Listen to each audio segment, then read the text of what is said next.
বন্ধুরা, যাকে দেখছেন তার ভিডিও আজকে লাস্ট। কারণ কেন, এর কিডনি ড্যামেজ হয়ে গেছিল, সে কারণে একে আর বাঁচাতে পারলাম না।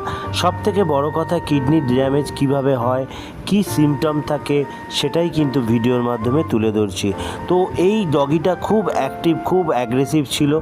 সেই ডগিটা কিন্তু একেবারে নেতিয়ে গেছিলো আর বমি করছিল অনেক দিন ধরে, কম বেশি। এটাই কিন্তু আপনাদের ফলো রাখতে হবে। আর অ্যাক্টিভিটি পুরোটাই কমে গেছিলো।